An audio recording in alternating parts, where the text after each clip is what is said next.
Roderick. How are you? I'm good. How are you? I'm doing well. Thank you so much. Again, it's such an honor to have you on. You know, it seems like every time I wanted to come and witness your artistry, something always happens. And then the one time where I was close enough in Richmond, Virginia to come see you, something happened where I couldn't get to you. But talk to me about that performance in Richmond because you got to perform with another great friend, soprano Brandy Sutton.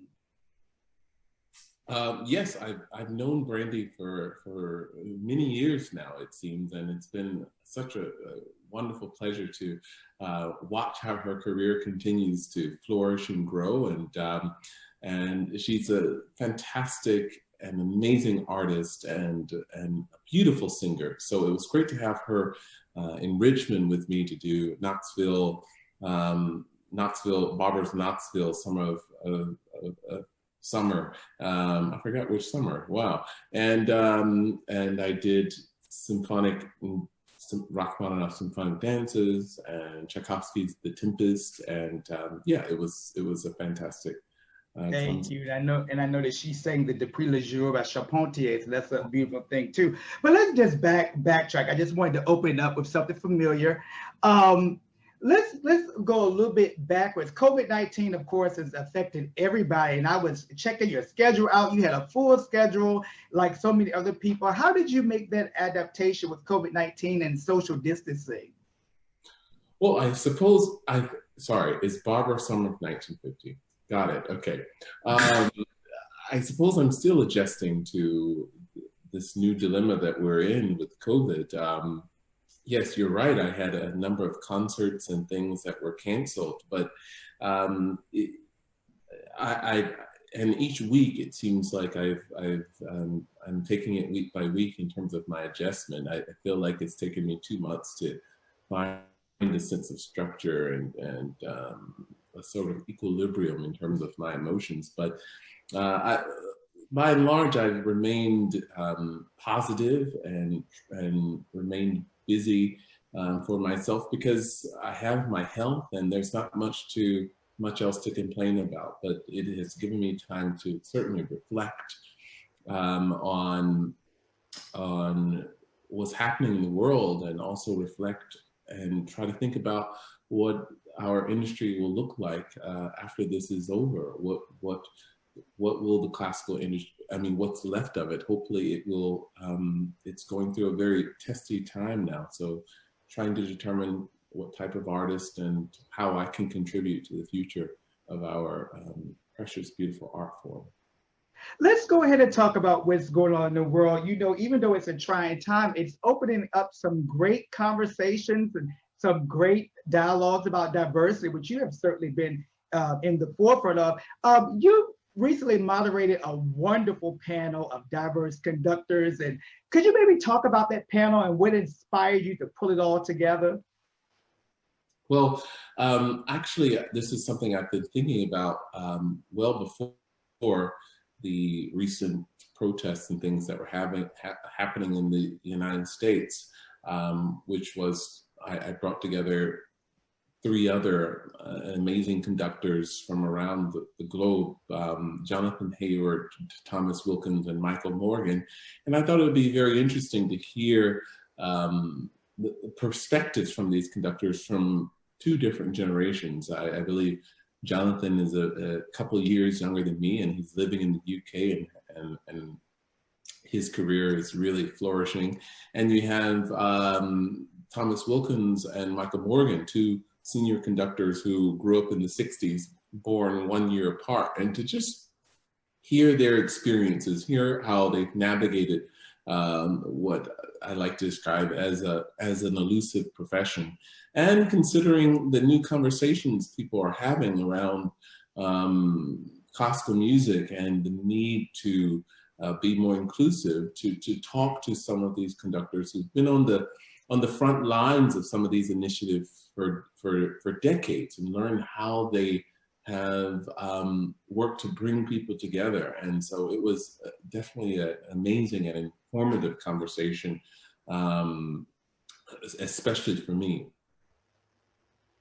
Well, I was so happy to see that conversation and how wonderfully you were able to navigate the conversation and just, offer so many points of discussion. And it made me really think about all of the other young conductors who are in line with you, such as Joseph Young and Kalina Bovell and Kazim Abdullah, Marlon Daniel. It just goes on and on and on. So I was so thankful, and it gave much hope to see that there's a usefulness that's on the rise. Now I want to go back a little bit further because these journeys often start in our childhood, and I was so inspired by your story about your mother and your upbringing in the church. Could you talk a little bit about the church and how it inspired you musically? Well, I think some of my first and fondest memories as a conductor was sitting in the pews for a church choir rehearsal. My mom was very much active in the church choir, and I think we had, by and large, growing up as a Seventh-day Adventist like Brandy Sutton, music is very much an important part of and plays an important role in those churches. So it seemed like during those choir rehearsals, I just felt like I was a part of the performance and witnessing the power and beauty of music, and was oftentimes nervous because I was rooting my mom on and hoping that she would sing well and perform well, because she had a lot of solos. She was a singer, and so I just remember being a bit nervous when she had to sing, or very proud, and would watch how the church really coalesced around her, and would also give criticism when she got in the car. And she always felt that I was a little hard on her. But yes, some of my earliest and fondest memories and love for music was those times I was in church, and I still, church music, I believe, still holds a very, very special place in my heart. And I've been able to bring a number of concerts to the stage that involve the use of gospel music. My late mother sang in the church choir as well, and that was certainly inspiring for me. I want to talk a little bit more about Macon, because I understand you're an instrumentalist as well. Is your instrument French horn? It was, yes. I don't really play the horn much anymore, but that was what I was trained on, yes. Oh, wonderful. So moving a little bit beyond, so you're being raised in Macon, and your community of course formed your musical experiences. Talk a little bit about when you started to realize, when did you really realize the moment, hey, I'm going to major in being a conductor or a professional musician? Well, I think those moments you described are two separate moments, or there are several moments in, I think, a musician's life, and especially mine. There was the moment in high school where I was very much enjoying the process of becoming a musician, and the common goal one works towards with a group of people. And so actually I thought I'd become a music educator at first, and so I majored in music. And then I started to study conducting in undergraduate, and really was starting to enjoy this aspect of music making, because when you have a score in your hands, it's not like you're just worrying about your French horn part. You have the whole makeup of what all the instruments are doing, and that just was quite fascinating to me, to be able to really read and learn about the composers, and also learn about all the other instruments, and what the violins are doing, and what the second violins are doing, and what the oboes are doing, and that really excited me. And when you're on the podium, it's one of the best places in the concert hall to stand, because you are able to absorb all these different sounds all at once. So it's kind of addictive. And when I went to Northwestern and majored in conducting, it was there that my teacher, Victor Yampolsky, convinced me to pursue a career in orchestral conducting. And so from there, I just never turned back. You know, I have been just reveling in all of your wonderful performances I've got to see on YouTube, the Rachmaninoff and the Tchaikovsky and all these great major works. Could you just talk about how your day, let's say that someone gives you a score and you have to prepare for a big concert. What does your day look like in that line of preparation, the rigor of the preparation? What are the things that you consider? Well, well, that certainly differs for every conductor, and especially the piece. Is it a piece I'm familiar with? Is it a piece that I've studied before? Have I been living with it for a while, or have I been doing other music by that composer?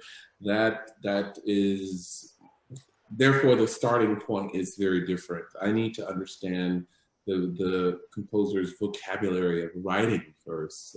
So if I'm doing Tchaikovsky, I need to understand the individual as best I can, and what drives them as a composer, which is the Russian style in which Tchaikovsky wrote in is very different than the style Brahms or the method Brahms used to construct a symphony by his insane knowledge of the Renaissance period, the Baroque period, and counterpoint and so forth. So understanding and pulling together that information, helping to inform my interpretation of the music. But I try not to make decisions too soon. I really just take the score for what it is and read through it and try to see what is the essence of this music.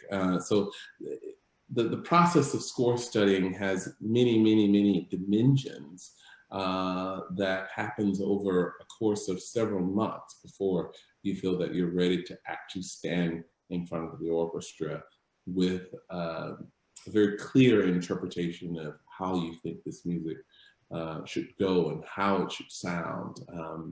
And so, yeah, it's one of the most invigorating processes that we as conductors go through. You have definitely been recognized with many prestigious awards, and since we're on this line of orchestras and conductors, back in 2018, you were named one of the recipients of the Sir George Sultan Award. Can you talk about that and the prestige and honor that goes with such a prize? Well, the Sir George Sultan Conducting Award, the Sultan Foundation in the United States, this is an award they give out each year to, I believe, an American conductor, but a conductor who's young and has a promising career, and it's the largest, I believe it's the largest conducting prize in the United States. And so I was very honored and pleased to have won that. I believe at first I was in the finals for this award, and the committee came to one of my concerts with the BBC Symphony in London. And after that performance, it was announced that I would receive the award. And I was just so very excited because it gave me the opportunity and freedom to really invest and work on things that I felt I wanted to expand and grow in. So when I was preparing for my Houston Grand Opera debut, it really allowed me the opportunity to come here and to Europe and study the opera in Zurich and spend time abroad and really just sort of become more and more acquainted with the style of French opera conducting. So yes, the Schulte Foundation is an amazing organization that's been very supportive, and it's been an honor serving as their 2018 recipient. Since you mentioned Houston Grand Opera, I hope you will indulge me in this moment because could you talk about the experience of making your debut there and also working with tenor Lawrence Brownlee in The Pearl Fisher? Well, it was a fantastic experience because the Houston Grand Opera is a wonderful organization, and I just felt such comfort, such support there with their administration, their staff, Patrick Summers as their music director, principal conductor. Their choir is amazing, and their orchestra was fantastic to work with. And so it was, I couldn't have asked for any better place to begin my operatic career. And then to work with great artists like Larry Brownlee and Andrea Carroll, and they're just absolutely amazing singers. And so it was great to have it really felt like a wonderful collaboration together. And director Lauren Meeker, who's really, really amazing. You know, I was listening and watching your NBC interview, and I hope that everyone, that they see it, they'll be encouraged to look at it and listen to your extraordinary story. But one of the quotes that you stated jumped out at me. You said you can't want to be a conductor. You have to need to be a conductor. It was something to that vein. And I'm so glad that you really know your path. It's something that is really solidified for you. Now, we talked about your conducting, we talked about your repertoire and all of that. I really like the fact that you are really giving back to the community. Could you speak a little bit about RCMI, the Roderick Cox music initiative? Sure. The Roderick Cox Music Initiative is a scholarship initiative that stemmed out of a documentary that is being done right now. This documentary is entitled Conducting Life, and it is in some of the final production. We have one more shoot for it, but this documentary has followed my career since 2018 and was this way of really shedding light on the path of becoming a conductor and the rigors and the ups and downs and the rejections and the victories you have. And we felt that not just presenting my story or presenting the story of a conductor, it would be also amazing to create an avenue or a way in which to help young people achieve their goals in music a little bit easier. And so we established the Roderick Cox Music Initiative as something to provide instruments and to provide funding for organizations that are helping young people from underrepresented communities. So right now we've partnered with the McPhail Center in the Twin Cities and also Walker West, and we've given out over $17,000 of scholarships this year so far to I think about seven young people, and we're going to continue to follow their careers. This is the first year of this scholarship program, but I'm so excited because it feels like I'm in a great position to be able to help and to give back. Because when I was young, the Otis Redding Foundation played a very much vital role in my life and in my career, because they were able to not only help me get my first French horn, but help send me to Oxford, England, to study the music of Great Britain, and sent me to the Czech Republic to study conducting, and sent me to Spain. And I think most musicians need help. Beethoven, Brahms, Tchaikovsky, all of these, Wagner, all these greats who we think of, they had a helping hand, a Haydn. And so, especially in this day and age, and especially with young musicians of color, we have to build those communities around them as well. And we have to prop them up and support them and show that we are there to let them know that in a career that can be very isolating or lonely, that we're there to help support them. So that's what the Roderick Cox Music Initiative is for. You know, when you mentioned Haydn, he came to mind as you were speaking, because all of that I could think about the great Esterhazy family and this whole idea of patrons. We definitely need people to help. And speaking of help, everyone who is listening on here right now, I hope that you will consider donating to the Roderick Cox Music Initiative. You can find the information on his website at roderickcox.com. So I hope that you will go to his website and donate today. It is a worthy cause, and I'm so proud of Maestro Cox for doing this and just really giving back, you know, to the community. So I kind of want to go back as we wrap up our time together. I just want to go a little bit back, because I know that when I think of the big conductors, I guess from my study, like Bernstein and, you know, Toscanini and those kind of conductors, who would you say would be maybe a go-to conductor for you as a benchmark or a role model in symphonic conducting? I know that's a hard question. Like, I'm sorry. No, it's not that hard. I think it's a complex question, because I think in terms of as a conductor, I don't aspire to be like any other conductor, or I don't use one as a sort of benchmark in terms of determining my own path in my future, because they were all very different men from different backgrounds and so forth. So I think a conductor must come to the table and feel like they have something specific they must say themselves.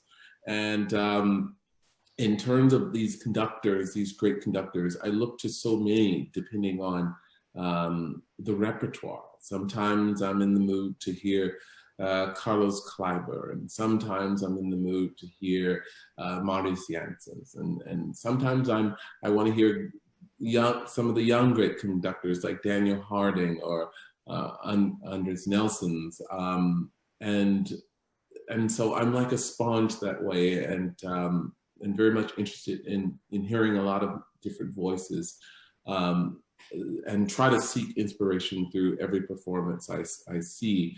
But in terms of what inspires me as a conductor, I think I seek my inspiration from many different places. To watch Serena Williams play tennis also inspires my work as a conductor.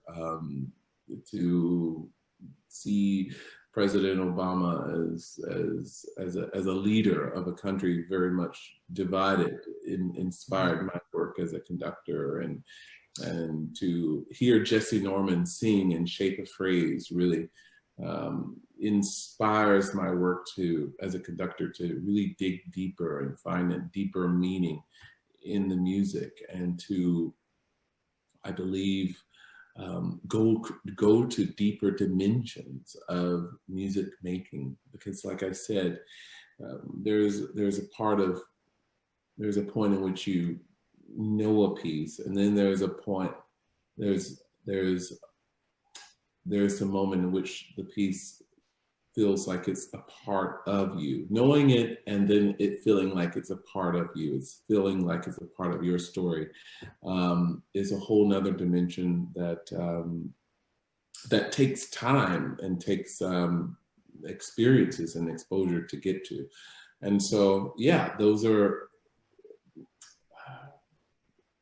I'm sorry I didn't answer your question in terms of one particular or a couple conductors, but even last week hearing Thomas Wilkins and Michael Morgan speak as two African-American conductors in a profession where there are very, very few, really inspires me because of the longevity of their careers and what they've been able to do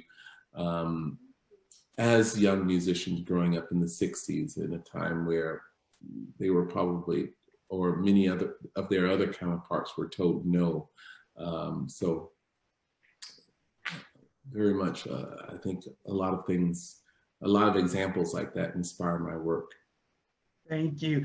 I'm very proud to share the same alma mater with Thomas Wilkins, Shenandoah Conservatory. So he's definitely a special maestro. I wanted to say, during this time, everybody has quiet time. Everybody has time to reflect. Everybody has time to just explore new things. And when you're talking about different repertoire and so forth and so on, what are some of the repertoire or maybe fresh new composers that you might want to explore that you haven't done before when you get back out there conducting?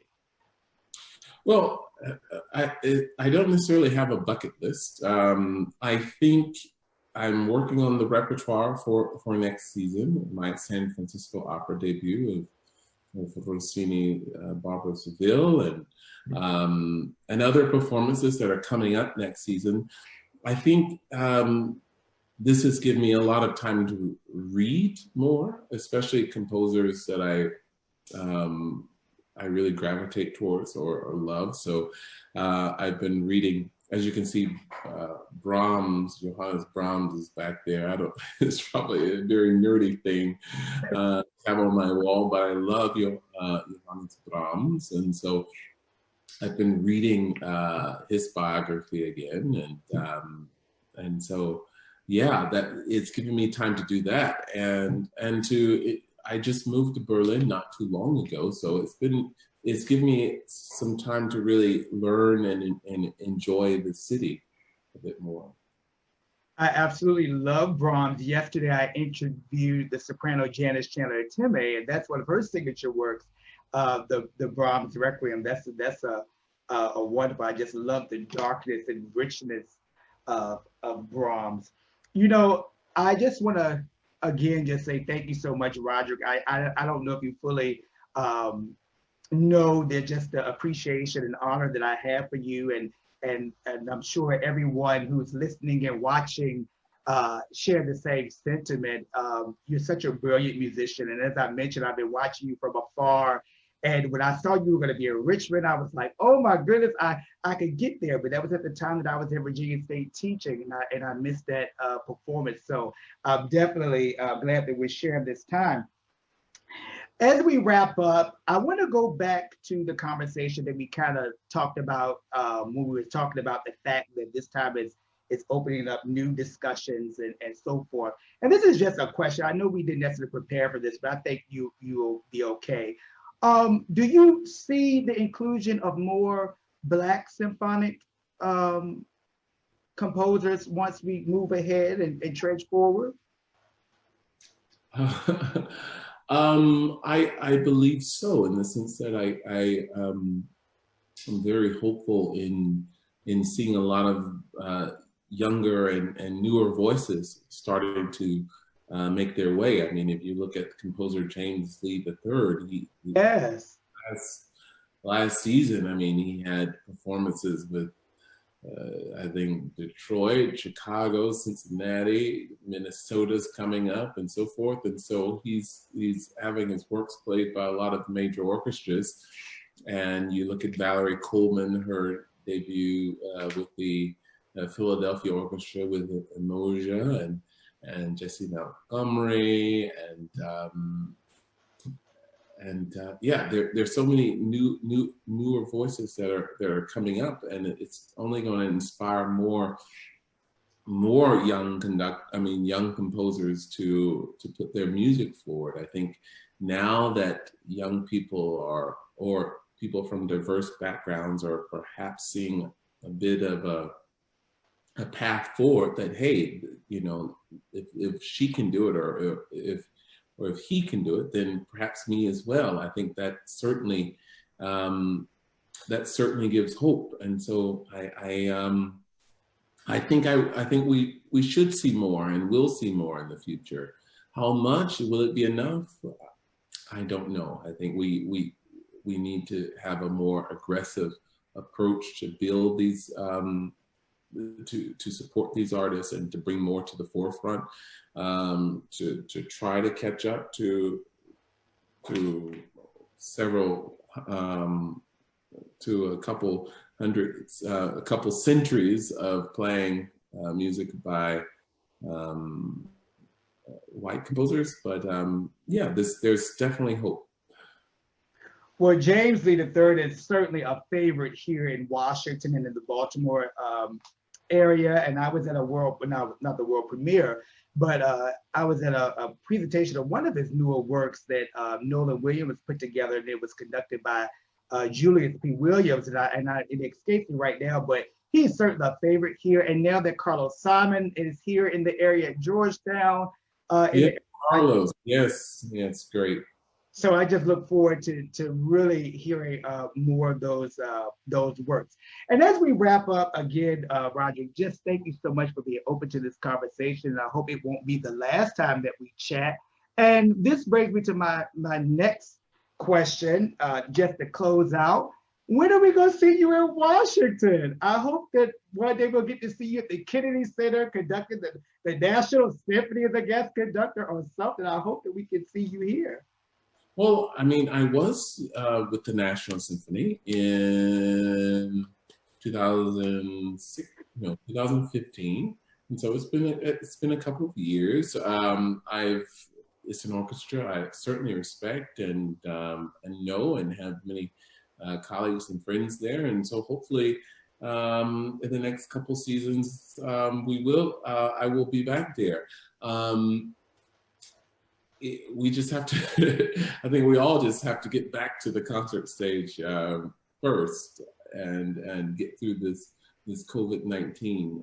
But it's going to be important that we come back roaring strong as an industry and have, I think, some fresh new things to say and ways of bringing more people into our halls and being more inclusive. That's going to be important because now we see how vulnerable our art form truly can be in light of this pandemic. Again, thank you so much, Roderick. Again, you've been listening to the Maestro series on Across the Arts with Patrick B. McCoy. We have been in this wonderful interview with Maestro Roderick Cox, live from Berlin, Germany. And again, I can't express my appreciation enough, and I hope that you all will go to roderickcox.com and consider donating to the Roderick Cox Music Initiative. I hope everyone on here will put several zeros behind it and donate to the foundation. It's for a worthy cause. Of course, follow Roderick on Facebook, Roderick Cox Conductor, and also Roderick Cox Conductor on Instagram. Again, I'm Patrick McCoy. This has been Across the Arts, and I'm so thankful for this edition of the Maestro series. Thank you so much, Roderick. Thank you, Patrick, and have a wonderful morning over there. You too. Thank you so much.